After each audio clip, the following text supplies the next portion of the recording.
আসসালামু আলাইকুম রহমতুল্লাহি ওবরকাতুহু। সম্মানিত দর্শক, বাংলাদেশ জাতীয়তাবাদী দল বিএনপিকে ছোট করে দেখা, বিএনপিকে নিয়ে তুচ্ছ এবং তাচ্ছিল্য করা, এটি হাল আমলে একটা স্টাইলে পরিণত হয়েছে। এখন যারা বিএনপিকে নিয়ে ঠাট্টা এবং মশকরা করছে তাদের ভিতরে আমি মূলত জনাব ওবায়দুল কাদের সাহেবের প্রতিচ্ছবি দেখতে পাচ্ছি। আরও স্পষ্ট করে বললে, বিএনপিকে নিয়ে যারা গালাগাল দিচ্ছে তাদের ভিতর শেখ হাসিনার প্রতিচ্ছবি দেখতে পাচ্ছি। জনাব ওবায়দুল কাদের লেখাপড়া জানা মানুষ, খুবই শিক্ষিত এবং সম্ভ্রান্ত, ভালো ছাত্র ছিলেন। কিন্তু তিনি অনেক কিছু করতেন, হৃদয় থেকে করতেন না, তার নেত্রীকে খুশি করার জন্য করতেন। আবার শেখ হাসিনা ইন্টারনালি অনেক ভালো মানুষ, হৃদয় ভালো, মন মানসিকতা ভালো, এবং আবহমান বাংলার নারীদের যে ঐতিহ্য সেটি তার মধ্যে রয়েছে। আবহমান বাংলার যে রাজনৈতিক ঐতিহ্য সেটাও রয়েছে। কর্মীদেরকে ভালোবাসা, যে কোনো সম্মানিত মানুষকে সম্মান করা, তারপর কাউকে নিজের হাতে খাওয়ানো, আদর করা, আপ্যায়ন করা, কাউকে ওন করা, অনেকগুলো শত শত গুণাবলী তার রয়েছে। কিন্তু অহমিকা, ঈর্ষা, অর্থাৎ দাম্ভিকতা এবং ঈর্ষা, হিংসা, এই জিনিসগুলোর কারণে তার অনেক ভালো ভালো গুণ শেষ হয়ে গেছে। তিনি কেন জানি শহীদ প্রেসিডেন্ট জিয়াউর রহমানকে পছন্দ করতেন না, কেন জানি খালেদা জিয়াকে তিনি হিংসা করতেন, আর তারেক রহমান সাহেবকে তিনি দু চক্ষে দেখতে পারতেন না। তাহার কাছে মনে হতো তারেক রহমান চোখের বিষ, একেবারে যাকে বলে বিষধর গোকরা সাপকে যেভাবে মানুষ ঘৃণা করে, তারেক রহমান সাহেবকে আসলে তিনি অন্তর থেকে ওইভাবেই ঘৃণা করতেন। ফলে তার কথাবার্তায়, কর্মকাণ্ডে শহীদ প্রেসিডেন্ট জিয়াউর রহমান, বিএনপি, তারপর তারেক রহমান, বেগম খালেদা জিয়া, এই নামগুলো যেভাবে একটা ঘৃণার সঙ্গে উচ্চারিত হতো, এটা রীতিমতো একটা আওয়ামী কালচারে পরিণত হয়ে গেছে। এবং সেই কালচারের কারণে এখনও কিছু মানুষ বিএনপিকে নিয়ে তুচ্ছ এবং তাচ্ছিল্য করছেন। সঙ্গত কারণে আওয়ামী লীগের অনুপস্থিতিতে বিএনপির যে সাংগঠনিক শক্তিমত্তা, এটি অতুলনীয়, এর সঙ্গে কোনো রাজনৈতিক দলের তুলনা হবে না। দ্বিতীয়ত, এই রাজনৈতিক দলটি প্রতিষ্ঠার পর থেকেই অসম্ভব রকম যাকে বলা হয় জনপ্রিয়। আর এই জনপ্রিয়তা এসেছে শহীদ প্রেসিডেন্ট জিয়াউর রহমানের একটা ম্যাগনেটিক ক্যারেক্টারিস্টিক্সের মাধ্যমে। আমার নিজের জীবন থেকে একটা উদাহরণ দিই। আমি আওয়ামী পরিবারের সন্তান। আমার পরিবার পরিজন ১৪ গোষ্ঠী আওয়ামী লীগ করত, এবং শহীদ প্রেসিডেন্ট জিয়াউর রহমান সাহেবকে কখনো আমার ভালো লাগার কথা নয়, বা তার দল করার কথা নয়, কিন্তু নিয়তি আমাকে আজ এখানে নিয়ে এসেছে। এবং সেটা শুরু হয়েছিল কিভাবে আপনাকে বলি। উনি ওই আমাদের ফরিদপুরের বাইশ্বরশী শিব সুন্দরী একাডেমি, খুব নামকরা ঐতিহ্যবাহী একটা পুরনো স্কুল, সেখানে তিনি গেলেন জনসভা করার জন্য সকাল ১১টার দিকে। ওই অনুষ্ঠান উপস্থাপনা করলেন উদয় শঙ্কর নামক আমাদের ফরিদপুরের একজন ভদ্রলোক। আর ওখানকার সভাপতি ছিলেন জনাব শাহজাহান তালুকদার, তিনি আমার কাকা ছিলেন এবং আওয়ামী লীগের সভাপতি। তিনি মঞ্চে সভাপতিত্ব করেছেন। জিয়াউর রহমান প্রেসিডেন্ট, আওয়ামী লীগের সভাপতি সেখানে সভাপতিত্ব করেছেন। চিন্তা করেন উদারনৈতিক গণতন্ত্র কাকে বলে। এরপর ওখানে যারা গান গেয়েছেন, আমার চাচাতো বোনরা গান গেয়েছেন, প্রথম বাংলাদেশ আমার শেষ বাংলাদেশ, তারা গান গাইতেন। তো আমার চাচাতো বোনরা যারা ছিলেন খুব ভালো শিল্পী, নামকরা শিল্পী, তো তারা গান গেয়ে তাকে অভ্যর্থনা জানিয়েছিলেন, এবং আমি মঞ্চের একদম কাছাকাছি ছিলাম। তো জিয়াউর রহমান সাহেব মঞ্চ থেকে নেমে সবার সঙ্গে হাত মিলাচ্ছিলেন, এবং তিনি আমার সঙ্গেও হাত মিলালেন। এবং অবাক হয়ে গেলাম যে ছোট ছোট বাচ্চা পোলাপান যারা ছিলেন তারা হাত মিলানোর জন্য চেষ্টা করছেন। তো উনি তো দৌড়ে দৌড়ে যাচ্ছিলেন, সবার সঙ্গে হাত মেলানো সম্ভব না, কিন্তু বাচ্চারা তার পিছিয়ে পিছিয়ে ছুটছিল, এবং ২-৪ জন না পেরে কেউ পশম ধরে, তার হাতে বড় বড় পশম ছিল, পশম ধরে টানাটানি করছিলেন। তো তিনি এত কিছুর মধ্যেও কিন্তু একটু বিরক্ত হননি। বিরক্ত না হয়ে হাসি মুখে সবার সঙ্গে তিনি শুভেচ্ছা বিনিময় করে বিদ্যুতের গতিতে এলেন। আবার বিদ্যুতের গতিতে অনুষ্ঠান শেষ করে সেখান থেকে হেলিকপ্টারে তিনি চলে গেলেন।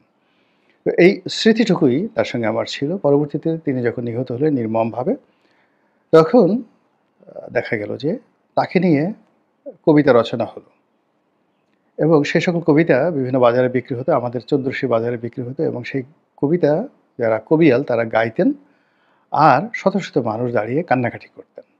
বেগম জিয়াকে নিয়ে কাঁদতেন, তারেক রহমানকে নিয়ে কাঁদতেন, কোকোকে নিয়ে কাঁদতেন। এমন সুন্দর সুন্দর সেই গীতি কবিতা রচনা হতো, ২ থেকে ৪ পৃষ্ঠার সেই গীতি কবিতা।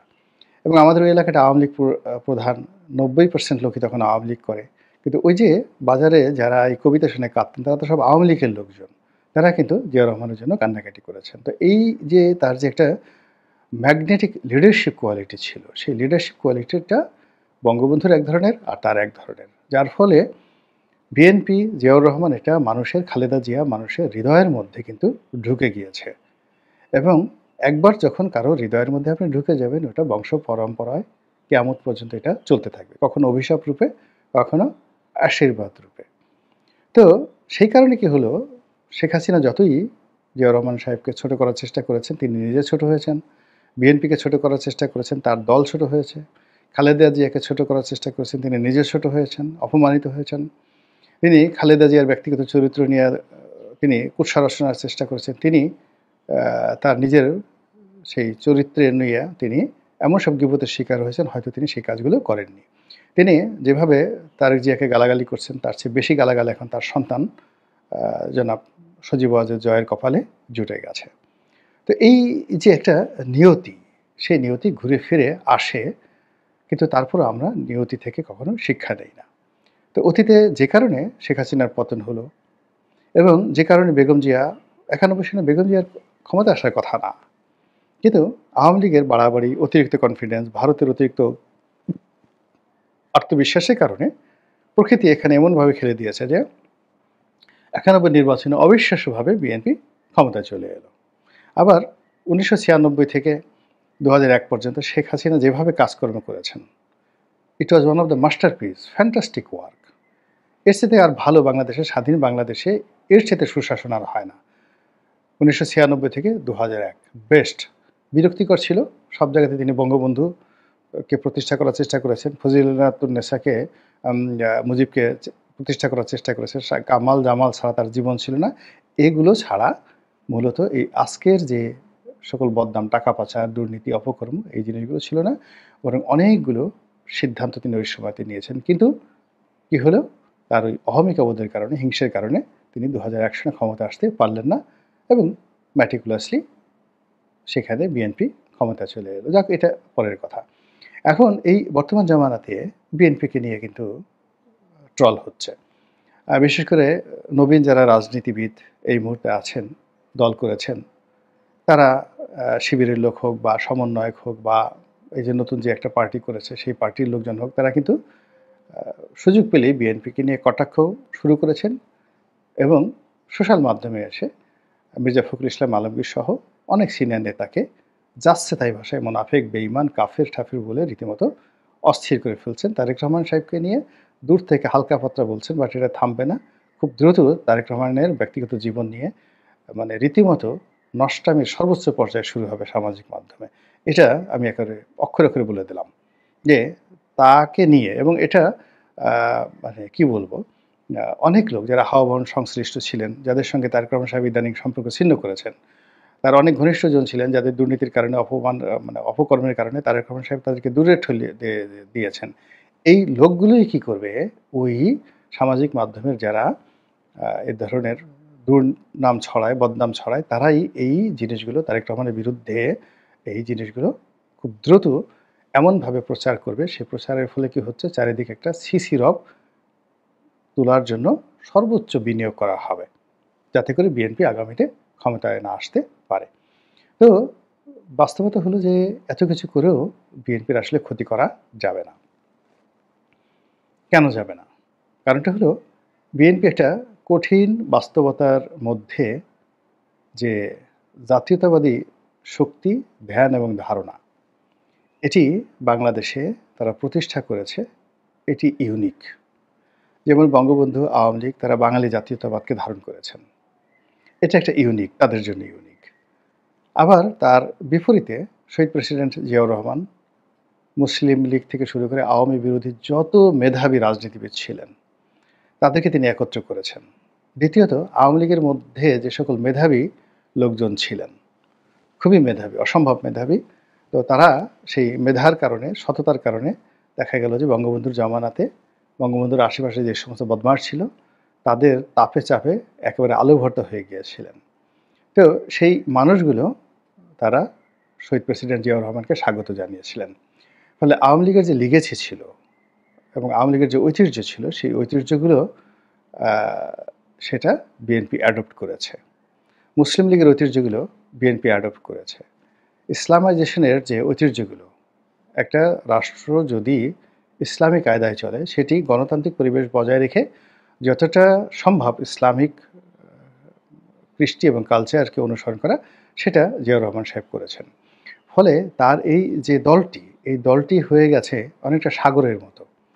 এখানে পদ্মা, মেঘনা, যমুনা, তিস্তা, মধুমতি, কুমার, গড়াই সকল নদীর মিলিত স্রোত এসে যেভাবে সাগরে পড়ে, বঙ্গোপসাগরে পড়ে, এইরকম সকল মত, পথ, মতাদর্শের মানুষ এসে বিএনপিকে তে আশ্রয় নেয়।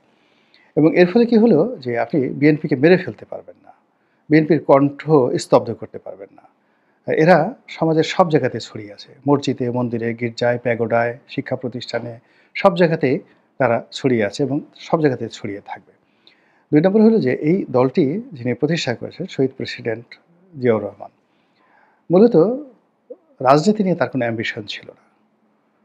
তারপরে রাজনীতি নিয়ে তার কোনো ধান্দাবাজি ছিল না। তিনি সত্যিকার অর্থেই দেশের কল্যাণ চেয়েছিলেন, মঙ্গল চেয়েছিলেন এবং সেই মঙ্গল চাওয়ার কারণে তার রাজনৈতিক কর্মকাণ্ড, রাষ্ট্র পরিচালনায় তিনি যে উদারতার পরিচয় দিয়েছিলেন, যেটি এই বাংলাদেশে শত বছরে দ্বিতীয় কাউকে পাবেন না। তিনি যদি শুনতেন যে ওই মানুষটি ভালো, তিনি যে দলের হন, যে মতাদর্শের হন কিংবা যে প্রকৃতির হন, এটা কোনো বিষয় করতেন না। তিনি তাকে কাছে ডেকে নিতেন এবং তাকে সুযোগ দিতেন। তারপর তিনি যেকোনো মানুষের সঙ্গে সমঝোতা করতেন। অনেকটা আছে না যে কথায়, কথায় হিংসা হয়, ঈর্ষাপরায়ণ হয়, যাকে তাকে পদচ্যুত করা, যাকে তাকে ক্ষমতাচ্যুত করা, এই জিনিসগুলো জিয়াউর রহমান সাহেবের মধ্যে ছিল না। তিনি গুণীর কদর করতেন, জ্ঞানী এবং গুণীদেরকে সম্মান করতেন, মর্যাদা দিতেন। আপনি চিন্তা করেন বিএনপির যে মূল থিম, এই দলটা কিভাবে চলবে, এই মাস্টারপিস তার গঠনতন্ত্র থেকে শুরু করে সমস্ত কিছু যে লোকদেরকে তিনি দায়িত্ব দিয়েছিলেন, তারা সমসাময়িক বাংলার যাকে বলা হয় সবচেয়ে জ্ঞানী, গুণী এবং ওয়েল কানেক্টেড মানুষ ছিলেন। বঙ্গবন্ধুর খুব ঘনিষ্ঠ বন্ধু ছিলেন আব্দুল হামিদ চৌধুরী। ফরিদপুরের ঠ্যাঙ্গামারি বাড়ি।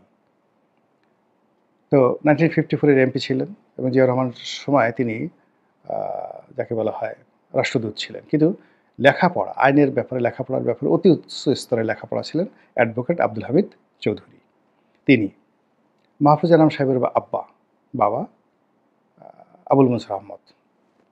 আপনারা জানেন যে সাংবাদিক, লেখক, রাজনীতিবিদ হিসেবে তার মর্যাদার সম্মান কত ঊর্ধ্ব স্তরের ছিল তিনি। ছাত্রলীগের রাজনীতিতে যদি সর্বকালের সেরা মেধাবী এবং লেখাপড়া জানা কোনো নেতা থাকেন, তিনি ফেরদৌস আহমেদ কুরেশি। এই ফেরদৌস আহমেদ কুরেশিকে তিনি অ্যাডপ্ট করেছিলেন। এরকম লেখাপড়া জানা, শিক্ষিত, সকল মতের মধ্যে মেধাবী, লেখাপড়া জানা মানুষদেরকে দিয়ে তিনি এই গঠনতন্ত্র থেকে শুরু করে যেগুলো দাপ্তরিক কর্মকাণ্ডগুলো তিনি করে আসছিলেন। এরপরে রাজনৈতিক সামনে যেমন 9 জুয়েল, সম্রাট আকবরের যেমন নবরত্ন ছিল, এরকম তিনি নবরত্ন তৈরি করেছিলেন। কাদের দ্বারা? ওই যে আতাউর রহমান সাহেব যুক্তফ্রন্টের প্রধানমন্ত্রী ছিলেন। পাকিস্তান জমানাতে যিনি প্রধানমন্ত্রী ছিলেন সে আতাউর রহমান। মশিউর রহমান যদুমিয়া। বাংলাদেশের বাম রাজনীতির কিংবদন্তি তিনি হলেন কাজী জাফর আহমেদ। তার মতো লোককে নিয়ে, এইরকম অসংখ্য লোককে নিয়ে তিনি যে একটি মন্ত্রিপরিষদ গঠন করেছিলেন, উপদেষ্টা পরিষদ গঠন করেছিলেন, যেটি বাংলাদেশে দ্বিতীয়বার আর কেউ করেনি। এই গেল তার এটা। এরপরে তিনি বুঝলেন যে রাজনীতি বুঝেন না। এইজন্য তিনি রাজনীতিকে প্রাতিষ্ঠানিক রূপ দেওয়ার জন্য, দলীয় নেতাকর্মীদেরকে শিক্ষা দেওয়ার জন্য তিনি রাজনৈতিক স্কুল খুললেন। এরপর তিনি ছাত্রদল প্রতিষ্ঠা করলেন এবং ছাত্রদল প্রতিষ্ঠা করার ক্ষেত্রে তিনি দেখেন যে যাদেরকে তিনি নিয়েছিলেন এহসানুল হক মিলন সাহেব। এখন এহসানুল হক মিলন সাহেবের বয়স এখন প্রায় ৭০ বছর। আপনি দেখেন তাকে দেখলে এখনো মনে হয় বিয়ের বয়স হয়নি। তো এটা তো শহীদ প্রেসিডেন্ট জিয়াউর রহমান সাহেবের সিলেকশন। এহসানুল হক মিলনকে তিনি নিলেন। অসম্ভব রকম ভালো ছাত্র, অভিজাত পরিবারের সন্তান, লেখাপড়া জানা, কথা বলেন ভালো, তাকে সিলেকশন করলেন। তিনি সিলেকশন করলেন কাকে? গোলাম সরওয়ার মিলনকে। তো গোলাম সরওয়ার মিলন ছাত্রদলের সভাপতি ছিলেন। পরে এরশাদের জমানাতে তিনি মন্ত্রী হলেন। কিন্তু সিলেকশনটা দেখেন, তাকে সিলেকশন করলেন। তিনি সিলেকশন করলেন নিরু, বাবলু, অভি। এখনও দেখেন বাংলাদেশে ছাত্র রাজনীতিতে নিরু, বাবলু, অভির বিকল্প কোনো নাম তৈরি হয়নি এখন পর্যন্ত, নট ইয়েট। তো এই যে সানাউল হক নিরু জীবিত আছেন, মানে বাবলু সাহেব মারা গেছেন, অভি ডিরিল্ড হয়ে গেছে, দেশের বাইরে চলে গেছে। কিন্তু আপনি সানাউল হক নিরুর সাথে গিয়ে কথা বলে দেখেন, আপনার দেখলেই বুঝতে পারবেন যে জিয়াউর রহমান সাহেবের সিলেকশনটা কেমন ছিল। তিনি সিলেক্ট করেছিলেন মঈন খানকে, আব্দুল মঈন খানকে। তারপরে আব্দুল মঈন খান তার বাবার একটা ঐতিহ্য রয়েছে, মমিন খান সাহেবের একটা ঐতিহ্য রয়েছে। তিনি সিলেক্ট করেছিলেন এরকম অসংখ্য মানুষকে, আমি কয়জনের নাম বলবো। ফলে কি হলো, এই দলটির যে ফাউন্ডেশন এবং এই দলটির যে ভিত্তি, ফাউন্ডেশন ভিত্তি, এবং এই দলটির যে রুট, শিকড় বাকড়, এটি টেকনাফ থেকে তেঁতুলিয়া পর্যন্ত যত সম্ভ্রান্ত লোক রয়েছে প্রত্যেকটি পরিবারে গিয়েছে। চট্টগ্রামে যান, আপনি দেখেন আমির খসরু মাহমুদ চৌধুরী, তারপর আবদুল্লাল নোমান সাহেব, মিন নাসির, তারপরে সালাউদ্দিন কাদের চৌধুরী, তারপরে ধরুন গোলাম আকবর খন্দকার, এই কয়টি পরিবার দেখেন। এবং সেই তুলনায় আপনি জামাতের পরিবারগুলো দেখেন, জাতীয় পার্টির পরিবারগুলো দেখেন, আর বিএনপির পরিবার, আওয়ামী লীগের পরিবারগুলো দেখেন। সবচেয়ে অভিজাত পরিবারগুলো আপনার বিএনপির দখলে। আপনি ফরিদপুরে যান, গিয়ে দেখেন কামাল ইবনে ইউসুফ, মইজউদ্দিন মঞ্জিল, এই পরিবারের লোকজন তিনি রিক্রুট করেছেন। পটুয়াখালীতে গিয়ে দেখেন ওখানকার জমিদার, মানে 14 জেনারেশন জমিদার অভিজাত আলতাফ হোসেন চৌধুরীর পরিবার সেখানে বিএনপি করে। সেখানে আমাদের দক্ষিণাঞ্চলের সবচেয়ে মেধাবী সিএসপি অফিসার কেরামত সাহেব, কেরামত সাহেব was the recruitment of BNP. তাহলে এইরকম লেখাপড়া জানা, শিক্ষিত, ভদ্র, এবং যারা মরে গেল আওয়ামী লীগ করবে না, মরে গেল জামাত করবে না, মরে গেল সমন্বয়কদের যারা লোকজন এখন যারা আছে, এমনকি ডক্টর মোহাম্মদ ইউনূস মরে গেল এই সমস্ত লোকের সাথে দেখাও করতে পারবে না, এরকম অনেক লোক বিএনপি করে মারা গেছেন। সম্ভ্রান্ত, ভদ্র, অভিজাত, 14 জেনারেশন জমিদার। আপনি সালাউদ্দিন কাদের চৌধুরী, আপনি তার যে আভিজাত্য, তার সামনে গিয়ে ডক্টর মোহাম্মদ ইউনূস তো বসতেই সাহস পেতেন না, বসতেই সাহস পেতেন না। তার সামনে গিয়ে, সালাউদ্দিন কাদের চৌধুরীর সামনে গিয়ে যদি আপনি আসিফ নজরুলকে দাঁড়া করাই দিতেন, মনে হতো যেন একটা চড়াই পাখি দাঁড়িয়ে আছে, জাস্ট একটা চড়াই পাখি দাঁড়িয়ে আছে। তো এই মানুষগুলো জিয়াউর রহমান সাহেবকে নেতা মেনেছেন, বেগম খালেদা জিয়াকে নেতা মেনেছেন। ওখানে সাইফুর রহমান, আপনি সিলেটে যদি যান, সিলেটে আগামী 100 বছর 200 বছর একজন সাইফুর রহমান তৈরি হবে। সেই সাইফুর রহমান সাহেব জিয়াউর রহমানের রিক্রুটমেন্ট, ক্যান ইউ ইমাজিন? এইভাবে ময়মনসিংহে যান, এভাবে নেত্রকোনাতে যান, সুনামগঞ্জে যান, কুমিল্লাতে যান, সব জায়গাতেই আপনি দেখবেন যে এরকম সমাজের অভিজাত বরেণ্য ব্যক্তিদেরকে রিক্রুট করেছেন। আর তার সঙ্গে সঙ্গে ওই যে ধানের শীষের যে মেহনতি কৃষক, তাদেরকে তিনি রিক্রুট করেছেন। ফলে এই দলটির যে ভিত্তি মাঠে ময়দানে তৃণমূলে যেভাবে ছড়িয়ে আছে, সেটাকে আপনি বালির ট্রাক দিয়ে ওজন করতে পারবেন না। আপনি বালু মহলের মালিক হতে পারেন, বালু শ্রমিক হতে পারেন, কিংবা ওই যে বালু তুলে যে মেশিন, সেই মেশিনের অপারেটর হতে পারেন, কিন্তু সেই অপারেটরের জ্ঞান দিয়ে বিএনপিকে ওজন করতে পারবেন না। দ্বিতীয়ত, বিএনপি বালির ট্রাক সরাতে পারেনি, এটা সরানো যায় না, কেউ পারেনি। বিএনপির জায়গায় এখন আওয়ামী লীগ, যেখানে এত বড় বড় কথা, আওয়ামী লীগ পাচ্ছে। বিএনপি তো তবু এতদিন টিকে ছিল, আওয়ামী লীগ তো দাঁড়াতে পারছে না। আবার এখন যারা বড় বড় কথা বলছেন, তারা মানে কি বলবো, আগামীতে এসে বিএনপির অফিসের একটা পিয়নের সামনে কথা বলবেন, এই সাহসও তাদের কখনো হবে না। মানে ক্ষমতা থাকলেই কথা বলতে হয় না, মুখ থাকলেই কথা বলতে হয় না। বিএনপিকে নিয়ে এখন যারা সমালোচনা করছেন, আল্লাহ রাব্বুল আলামিন তাদেরকে হেদায়েত দান করুন, হেফাজত করুন এবং তারা ভালো থাকুন। আসসালামু আলাইকুম ওয়া রাহমাতুল্লাহি ওয়া বারাকাতুহু।